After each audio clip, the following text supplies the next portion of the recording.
Welcome to study गो विजीनत। आज इस video में हम डिस्कस करेंगे natural law school of jurisprudence के बारे में। आज का वीडियो आपके डिस्क्रिप्टिव और ऑब्जेक्टिव दोनों तरह के एग्जाम्स के लिए हेल्पफुल होने वाला है। सो फर्स्ट ऑफ ऑल, अगर आपको ज्यूरिस्प्रूडेंस के सारे वीडियो का प्लेलिस्ट चाहिए तो उसका लिंक डिस्क्रिप्शन में है, और अगर आपको ज्यूरिस्प्रूडेंस का पीडीएफ चाहिए तो उसके बारे में जानकारी भी हमने डिस्क्रिप्शन में डाल दी है। इंस्टाग्राम, टेलीग्राम, कहीं पर भी आपने अगर फॉलो करना है तो सभी चीजों का लिंक डिस्क्रिप्शन में है। एक बार आप डिस्क्रिप्शन जरूर चेक कर लेना। तो चलिए शुरू करते हैं आज का वीडियो। तो जैसे कि हम ह्यूमन बीइंग है तो हमारे अंदर ये चीज होती है कि कोई चीज हो रही है तो क्यों हो रही है, उसके पीछे रीजन क्या है। किसी की अगर लड़ाई भी हो रही है ना तो हम ये सोचते हैं कि भाई ये लड़ क्यों रहे हैं। तो ये जो क्यों, कैसे, ये जो सवाल जवाब करने की क्षमता है, ये जो रीजनिंग हमारे माइंड में एग्जिस्ट करती है ना, इसी के ऊपर आपका जो नेचुरल लॉ स्कूल का कंसेप्ट है वो आधारित है। जो नेचुरल लॉ है इसको हम कई नामों से जानते हैं, जैसे कि मॉरल लॉ हो गया, डिवाइन लॉ हो गया, लॉ ऑफ गॉड हो गया, law of reason, law of nature, universal law, और जैसे कि ये लिखित में आपको नहीं मिलता है तो इसको हम अनरिटन लॉ भी कह सकते हैं। तो basically respective of time and place ये यूनिवर्सल है।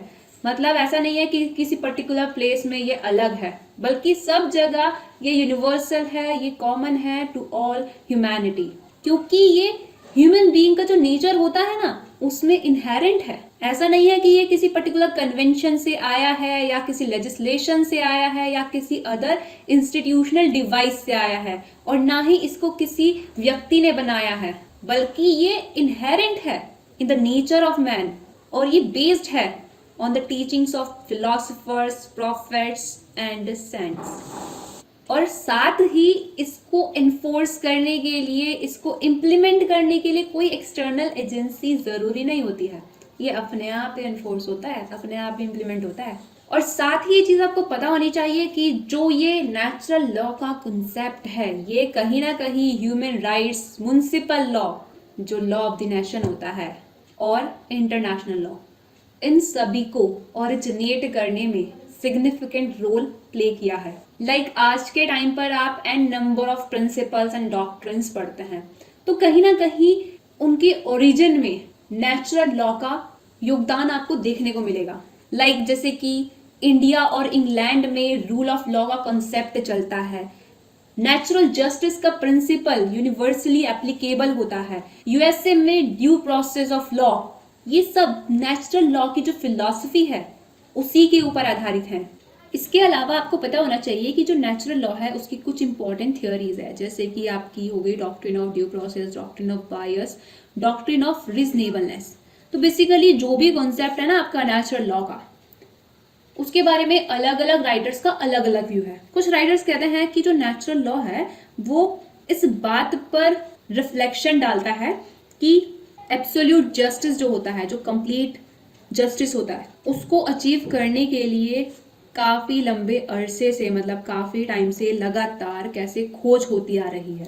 और कुछ राइटर कहते हैं कि जो नेचुरल लॉ है वो उन आइडियल को कंसिस्ट करता है जो लीगल डेवलपमेंट एंड एडमिनिस्ट्रेशन में क्या करते हैं, गाइड करते हैं। तो यहाँ पर आपको कुछ बेसिक बातें नेचुरल लॉ के बारे में क्लियर हुई होंगी।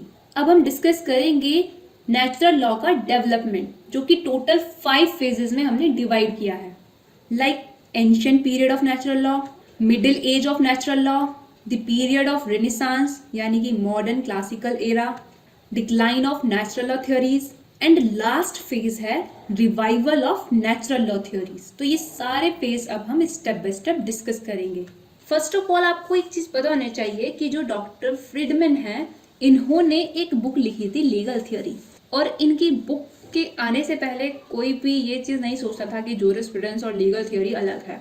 बट ये चीज इन्होंने हाईलाइट की अपनी बुक लीगल थ्योरी में, कहा कि ज्यूरिस्प्रूडेंस और लीगल थ्योरी ये दोनों अलग हैं। और एक इंपॉर्टेंट बात जो इन्होंने कही, उन्होंने कहा कि जो हिस्टोरिकल बैकग्राउंड है ना नेचुरल लॉ का, वो किस बात पर आधारित है, वो इस बात पर आधारित है कि कैसे ह्यूमन बीइंग एब्सोल्यूट जस्टिस को पाने के लिए खोज करता आ रहा है और कहाँ कहाँ पर वो फेल हुआ है। तो इसी कंसेप्ट पर आपका नेचुरल लॉ का जो थ्योरी का हिस्टोरिकल बैकग्राउंड है वो आधारित है, ये कहा फ्रीडमैन ने। तो अब अगर हम बात करें नेचुरल लॉ के डेवलपमेंट की, तो जो नेचुरल लॉ का डेवलपमेंट है उसमें सबसे पहले फेज आती है ancient period of natural law. इस फेज में काफी सारे फिलोसफर हुए जिन्होंने अपनी अपनी बातें कही नेचुरल लॉ के बारे में। तो सबसे पहले आते हैं हेराक्लाइटस। ये कहा जाता है कि जो नेचुरल लॉ के प्रिंसिपल की फिलॉसफी है वो हेराक्लाइटस के आइडियाज पर आधारित है। जो आपके हेराक्लाइटस हैं ये ग्रीक फिलोसफर थे और हेराक्लाइटस ने 500 BCE के अराउंड नेचुरल लॉ के रिगार्डिंग ग्रीक फिलोसफी की फाउंडेशन ले डाउन की। इन्होंने लॉ ऑफ नेचर के 3 कैरेक्टर बताए, पहला डेस्टिनी, दूसरा ऑर्डर, तीसरा रीजन। तो ये जो पूरा नेचुरल लॉ का कॉन्सेप्ट था इसमें जोर दिया गया रीजन के ऊपर। कहा यह गया कि जो रीजन करने की क्षमता होती है ना, ये जो तर्क शक्ति होती है ये यूनिवर्सल है, हर एक ह्यूमन बीइंग के अंदर है और ये irrespective of race and nationality सभी ह्यूमन बीइंग के अंदर एग्जिस्ट करती है। और यही क्या है, नेचुरल लॉ की आधारशिला है, क्योंकि हर एक ह्यूमन बीइंग को पता है कि क्या चीज करनी चाहिए, क्या चीज नहीं करनी चाहिए। ये चीज इवेल्युएट करने की पावर ह्यूमन बीइंग के अंदर कहाँ से आती है, उसकी रीजनिंग करने की शक्ति से। हेराक्लाइटस के बाद आते हैं आपके सोफिस्ट्स, जो कि एंशियंट ग्रीक टीचर थे। इन्होंने हेराक्लाइटस के आइडियाज को अडॉप्ट तो किया, लेकिन जो रिलीजन है उसको ग्रीक फिलॉसफी जो थी ना नेचुरल लॉ के रिगार्डिंग, उससे अलग कर दिया। नेक्स्ट आते हैं आपके सोक्रेट। ये भी ग्रीक फिलोसफर ही थे और इन्होंने जो सोफिस्ट्स का आइडियाज था उसको अडॉप्ट किया और इम्प्रूव किया। इन्होंने जस्टिस को 2 पार्ट में डिवाइड किया, नेचुरल जस्टिस और लीगल जस्टिस। नेचुरल जस्टिस से इनका मतलब था वो जस्टिस जो कि यूनिफॉर्मली एप्लीकेबल होती है, सब जगह एक जैसी होती है। बट जो लीगल जस्टिस है वो प्लेस टू प्लेस क्या करती है, वेरी होती है, डिफर करती है। तो इस तरह से जो लीगल जस्टिस है ये एक वेरिएबल कंटेंट है। इसके अलावा सोक्रेट ने ये चीज कही कि हर एक व्यक्ति को जो लॉ ऑफ द स्टेट है उसको फॉलो करना चाहिए। अगर किसी व्यक्ति को लॉ ऑफ द स्टेट जो है वो पसंद नहीं आ रहा है तो भाई वो किसी दूसरे स्टेट में शिफ्ट हो जाए, उसको दूसरे स्टेट में चला जाना चाहिए। सोक्रेट के बाद आते हैं आपके प्लेटो, जो कि सोक्रेट के क्या थे, शिष्य थे। इन्होंने एक बुक लिखी थी जो है द रिपब्लिक। इस बुक में इन्होंने एक आइडियल स्टेट का कंसेप्ट दिया और इसके अलावा इन्होंने इस बात पर जोर दिया कि जरूरत है परफेक्ट डिवीजन ऑफ लेबर की। और इस चीज से इनका मतलब ये था कि हर एक व्यक्ति को ना अपने काम से काम रखना चाहिए, किसी दूसरे के काम से किसी को कोई मतलब नहीं होना चाहिए। यानी कि जो डिवीजन ऑफ लेबर है वो परफेक्ट होना चाहिए।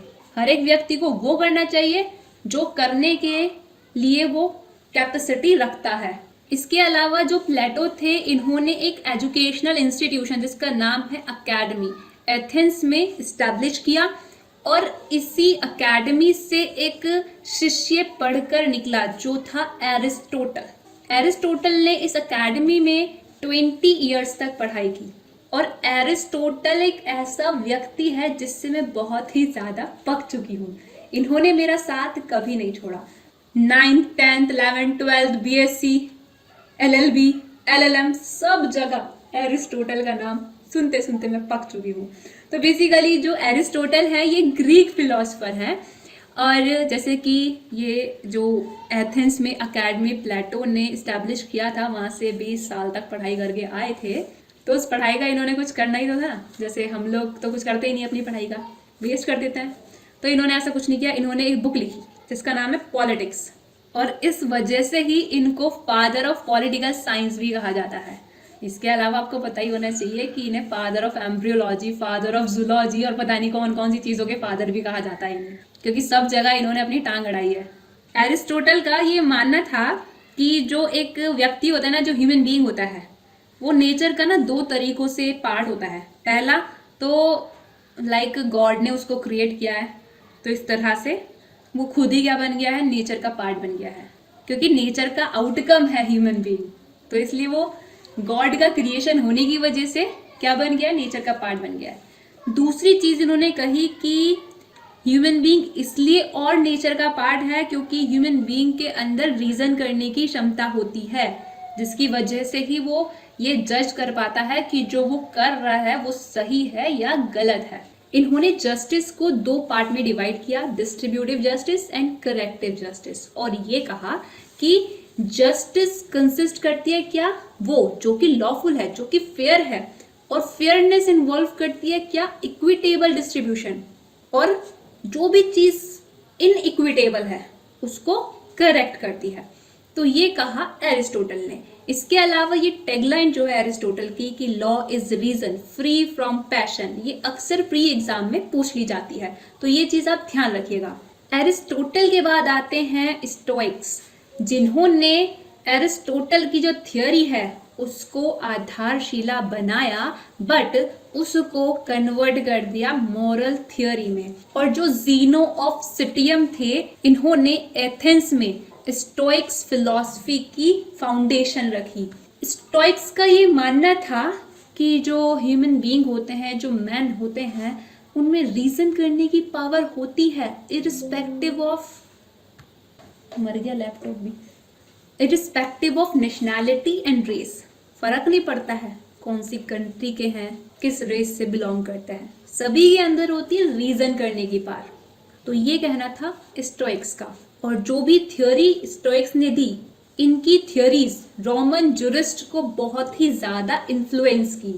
फिर रोमन्स ने जुरिस्प्रूडेंस को as a separate branch of discipline शुरू किया।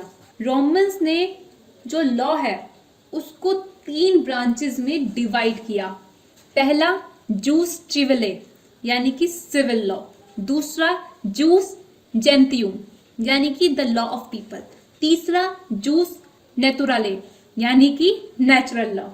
सिसरो जो कि एक रोमन स्टेट्समैन थे, रोमन ऑरेटर और लॉयर भी थे, इनका कहना था कि जो ट्रू लॉ है वो राइट रीजन है इन एग्रीमेंट विद नेचर, जिसका यूनिवर्सल एप्लीकेशन है, जो अनचेंजिंग है और एवर लास्टिंग है। इट मीन्स इनका ये मानना था कि जो नेचुरल लॉ है उसका यूनिवर्सल एप्लीकेशन है, क्योंकि जो नेचुरल लॉ है वो ह्यूमन सोसाइटी की जनरल मोरालिटी पर बेस्ड होता है।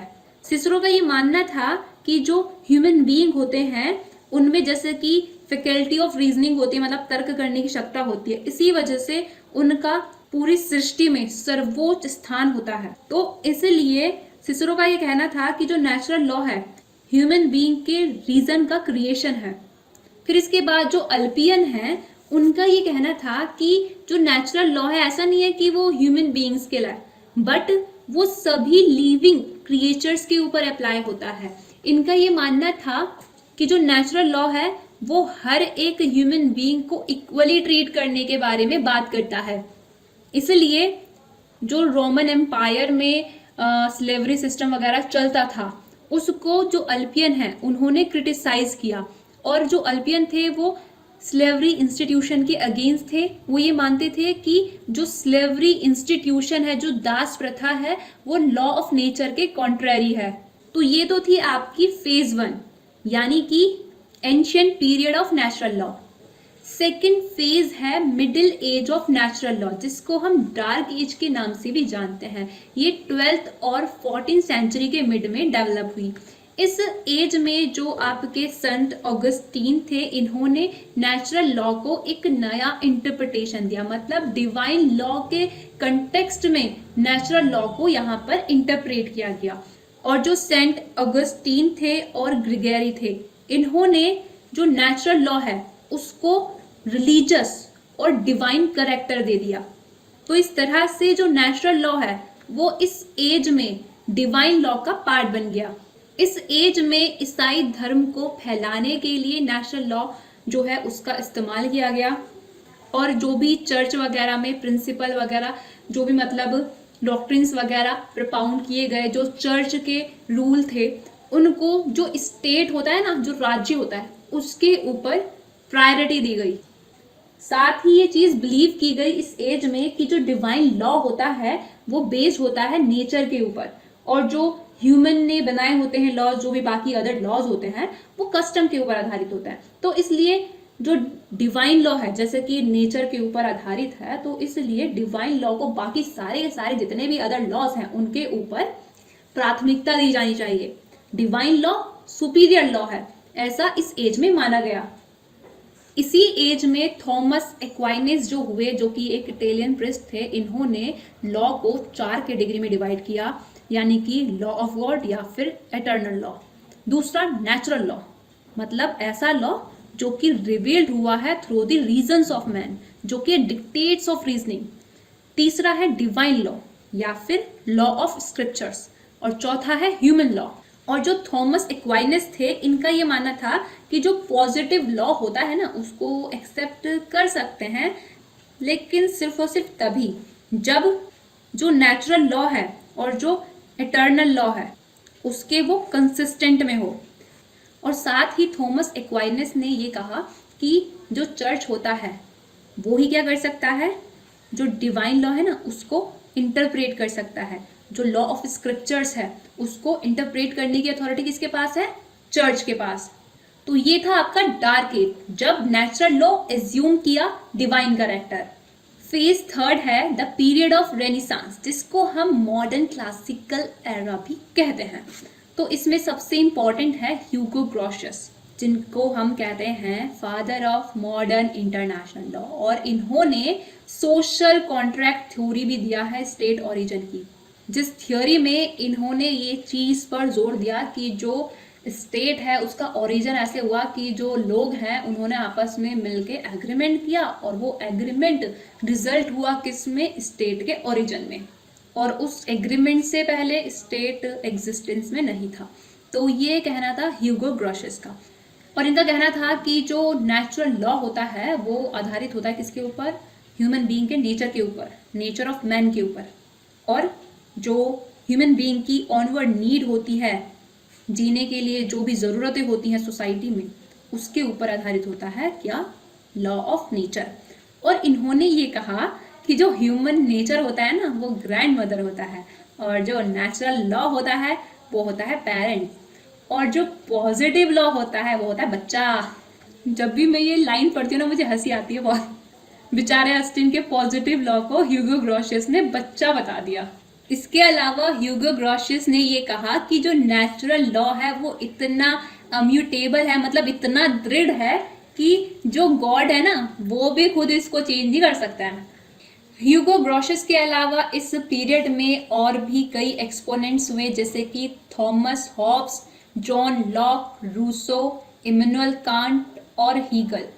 तो ये जो आपके थॉमस हॉब्स, जॉन लॉक और रूसो जो थे, इन्होंने भी सोशल कॉन्ट्रैक्ट थ्योरी जो ह्यूगो ग्रोशियस ने दिया था उसको सपोर्ट किया। जो थॉमस हॉब्स थे इन्होंने ये कहा कि जो मैन होता है ना वो बाय नेचर सेल्फिश होता है, और जो जॉन लॉक है इन्होंने कहा कि जो मैन होता है वो बाय नेचर सोशल होता है, और जो रूसो है इन्होंने कहा कि जो ह्यूमन का जो नेचर होता है ना वो 2 एलिमेंट से मिलकर बना होता है, एक हो गया सेल्फ प्रिजर्वेशन और दूसरों के लिए सिंपैथी। तो जैसा कि सोशल कॉन्ट्रैक्ट थियोरी ये कहती है कि लोगों ने आपस में एग्रीमेंट किया, फिर उन्होंने स्टेट का निर्माण किया, उससे पहले स्टेट एग्जिस्टेंस में नहीं था। तो जो रूसो है उनका ये कहना है कि भाई सोशल कॉन्ट्रैक्ट होने से पहले ना जो ह्यूमन बीइंग की लाइफ थी वो बहुत ही हैप्पीली चल रही थी। उस टाइम पर कोई भी इनइक्वालिटी नहीं थी ह्यूमन बीइंग्स के बीच में। तो जैसा कि सोशल कॉन्ट्रैक्ट हुआ ये कि लोगों ने क्या किया, अपने फ्रीडम और इक्वालिटी के राइट को प्रिजर्व करने के लिए, ऐसा नहीं है कि किसी सिंगल इंडिविजुअल या फिर किसी पर्टिकुलर सोवरेन में उनको सरेंडर कर दिया, बल्कि पूरी कम्युनिटी में एज अ होल उसको समर्पित किया। और इसी चीज को इन्होंने कहा कि ये जनरल विल है, और जो स्टेट और लॉ है वो किसी रीजन का प्रोडक्ट नहीं है, बल्कि वो प्रोडक्ट है किस चीज का, जनरल विल का। तो जो रूसो है इन्होंने सोशल कॉन्ट्रैक्ट की थ्योरी में जनरल विल का जो कॉन्सेप्ट है उसको इनकॉर्पोरेट किया, ये चीज आपने ध्यान रखनी है। इसके बाद जो आपके इमैनुअल कांट आए, इन्होंने और इनके अलावा जो पीछे थे इन्होंने भी अपनी लीगल फिलॉसफी में जो डॉक्ट्रिन थे ना नेचुरल लॉ के और जो सोशल कॉन्ट्रैक्ट थ्योरी थी उनको इनकॉर्पोरेट किया। इसके अलावा जो इमैनुअल कांट थे इन्होंने एक तो थ्योरी ऑफ कैटेगोरिकल इंपैरेटिव दिया, जो कि अक्सर प्री एग्जाम में पूछी जाती है कि ये किसने दी, और इसके अलावा इन्होंने doctrine of autonomy of will भी प्रपाउंड किया। और इमैनुअल कांट ने ये चीज वापस रिज्यूम कर दी कि जो सोशल कॉन्ट्रैक्ट है वो रीजन के ऊपर आधारित है, बट रूसो की तरह ही उन्होंने ये चीज़ को सपोर्ट किया कि जो सोशल कॉन्ट्रैक्ट है वो कोई हिस्टोरिकल फैक्ट नहीं है, बट ये सिर्फ और सिर्फ एक हाइपोथेटिकल कॉन्सेप्शन है। और जो भी इमैनुअल कांट ने थियोरीज दी थी वो एज सच एक्सेप्ट नहीं की गई, और एट द एंड ये नेचुरल लॉ को ख़त्म कर दी। तो इस तरह से थर्ड फेज के बाद काफ़ी राइटर्स आए जिन्होंने नेचुरल लॉ की जो थियोरीज थी उनको डिक्लाइन किया। तो फोर्थ स्टेज में जो नेचुरल लॉ है वो क्या करता है, Montesquieu, David Hume, Jeremy Bentham और जॉन ऑस्टिन से पूछता है, मैं जा रहा हूँ दूर, तुम आवाज दोगे क्या? और ये लोग कहते हैं नहीं। इट मीन्स कि इन्होंने नेचुरल लॉ के कंसेप्ट को फोर्थ स्टेज में पूरी तरीके से डिक्लाइन कर दिया, एक्सेप्ट करने से मना कर दिया। जो मॉन्टेस्क्यू थे और जो डेविड ह्यूम थे इन्होंने तो नेचुरल लॉ के फाउंडेशन को डिस्ट्रॉय ही कर दिया, और जो जेरेमी बेंथम थे इन्होंने कहा कि नेचुरल लॉ तो कुछ भी नहीं है, जस्ट एक फ्रेज है, सिंपल नॉनसेंस है, कुछ नहीं है ये। और जो जॉन ऑस्टिन हैं इन्होंने भी नेचुरल लॉ को इस ग्राउंड पर रिजेक्ट किया कि जो नेचुरल लॉ है ये एम्बिगस है और मिसलीडिंग है। तो इस तरह से इस स्टेज में, इस फेज में किसी ने भी नेचुरल लॉ को एक्सेप्ट नहीं किया। और हिस्टोरिकल रिसर्च में ये कंक्लूड हुआ कि जो सोशल कॉन्ट्रैक्ट है ना ये जस्ट मिथ है और कुछ भी नहीं है ये। तो इस तरह से 19th सेंचुरी में आप ये समझ सकते हैं कि जो नेचुरल लॉ का फाउंडेशन था वो डिस्ट्रॉय हो गया, क्योंकि कोई भी इसको एक्सेप्ट ही नहीं करा था। बट जो आपकी पांचवी फेज आई जहां पर हो रहा है नेचुरल लॉ की थ्योरीज का रिवाइवल, वो भी वेरिएबल कंटेंट के रूप में। तो ये जो रिवाइवल हुआ है पांचवी स्टेज में at the end of 19th century, इस रिवाइवल के लिए क्रेडिट जाता है रुडोल्फ स्टेमलर को। तो जो ये रुडोल्फ स्टेमलर थे ये जर्मन फिलोसफर थे। इन्होंने पुराने वाले नेचुरल लॉ को और जो अब रिवाइव हुआ है नेचुरल लॉ यानी कि न्यू वाला जो नेचुरल लॉ है, इन दोनों को डिफ्रेंशिएट करने के लिए एक कॉन्सेप्ट दिया जो था natural law with variable content, जिससे इनके कहने का मतलब ये था कि जैसे कि पुराना वाला जो नेचुरल लॉ था वो तो एब्सोल्यूट था, बट जो अब वाला नेचुरल लॉ है वो एब्सोल्यूट नहीं है, वो रिलेटिव है, यानी कि वो नेचुरल लॉ है विद वेरिएबल कंटेंट, जिसका मतलब यही है कि जस्टिस को अचीव करने के लिए पॉजिटिव लॉ के जो स्पेसिफिक कंटेंट होते हैं ना वो प्लेस टू प्लेस और टाइम टू टाइम वेरी होंगे, उनमें डिफरेंस होगा। यानी कि कहने का मतलब इनका यह है कि ऐसे लीगल प्रिंसिपल जिनका यूनिवर्सल एप्लीकेशन हो बनाना इम्पॉसिबल है, क्योंकि हर एक लीगल सिस्टम की अलग अलग रिक्वायरमेंट होती है, और ये चीज टाइम टू टाइम भी क्या होती है, वेरी करती है। आज हमें जो चीज चाहिए क्या पता कल वो हमें नहीं चाहिए। यानी कि जो अब ये नेचुरल लॉ है ये वेरिएबल कंटेंट के साथ ही क्या कर सकता है, सर्वाइव कर सकता है। और जितने भी पॉजिटिव लॉ है वो जस्ट लॉ को अचीव करने के लिए बनाए गए हैं। जस्ट लॉ मतलब ऐसा लॉ जो कि सोसाइटी में पर्पसेस को क्या करता हो, हार्मोनाइज करता हो, जो भी सोसाइटी के लोगों की विल है, पर्पसेस हैं, उनमें हार्मनी बिठाता हो।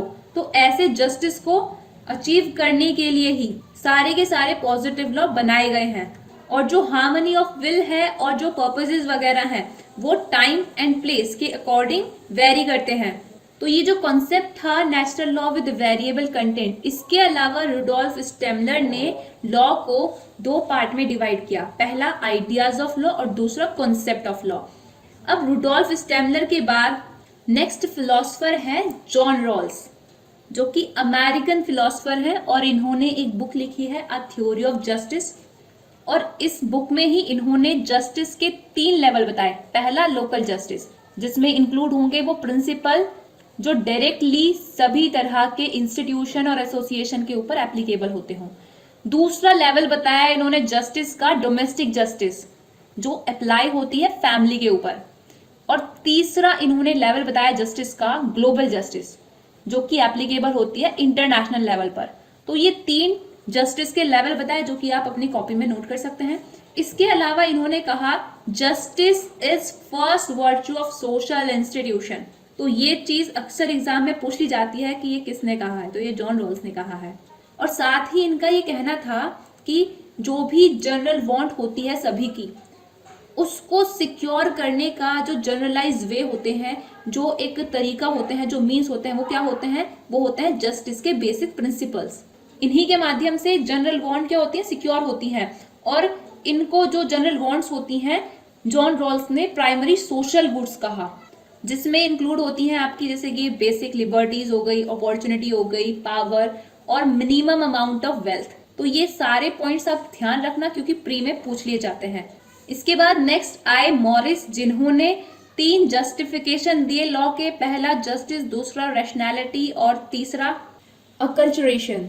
इनके बाद आपके आते हैं जेरोम हॉल, जिनका ये कहना था कि जो पॉजिटिव लॉ की डेफिनेशन होती है उसमें moral, social and formal consideration को यूनिफाइड किया गया होना चाहिए। नेक्स्ट आते हैं आपके फुलर, जो कि एक अमेरिकन फिलोसफर थे। आपने सुना ही होगा हार्ट फुलर कंट्रोवर्सी।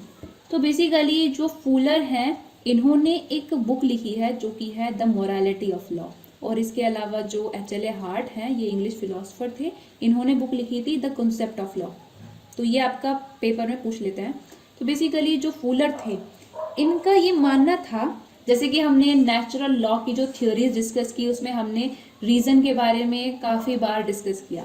तो जो रीज़न होता है उसके कंटेक्स्ट में फुलर का ये कहना था कि जो रीज़न होता है ना, उसका मोस्ट ऑफ द रोल होता है कहाँ पर? लीगल लर्निंग में।